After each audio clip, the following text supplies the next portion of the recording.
Hi everybody, I'm sitting here in the Feldman's home. This is Mayor Feldman and Tara's behind the camera, and we are planning an evening together. It's going to take place this evening of the Israeli participants in the Friends of Siach Shalom Gen Z program. We're all gathering. For some reason I'm coming along to speak with them as well.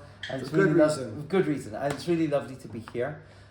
We're taking a few minutes together just to wish you all Chag Pesach Sameach and to tell you about some of the things that are going on in Siach Shalom. One exciting thing in particular is that this Sunday we will be having a celebration of 15 years of Siach Shalom, together with a book launch of a book that we worked on for a couple of years.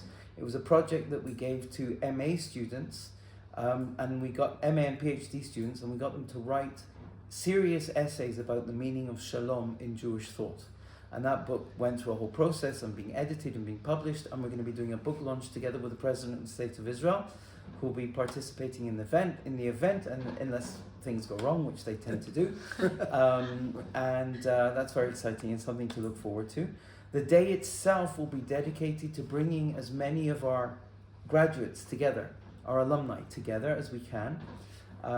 We've got quite a lot of people who've signed up for the program, and we're going to be making some presentations about Siach Shalom, how telling the story of how the organization grew and what we've done in the past. But I think the most important thing is we're going to be gathering them into groups and doing facilitated discussions and really looking at some major questions going forward. We gave them ahead of time. But the big theme is, what is the future of peace after October the 7th? How has our world changed? And how do we start plotting a vision for the future? So I think that there is something very deep in the Jewish tradition, which is that when things get very, very bad and when things get very, very dark, that's where we start looking for the light. The idea that from Churban, which is destruction, comes Geula. And that's Mishichut. And that's really one of the central themes of Pesach. Is that when Bnei Yisrael were in Egypt, that was the darkest time. Chazal say that they reached the 49th level of Tumah, that they dropped to the lowest levels of purity, and from there they started to build, and it's from that low point that the story of Yetziat Mitzrayim took place.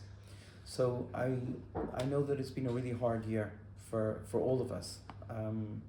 And this is the time to sit at the Seder table and not just to talk about the past, but to start plotting and charting how we want to get to a much better future, a future of connection, of relationship, and of peace.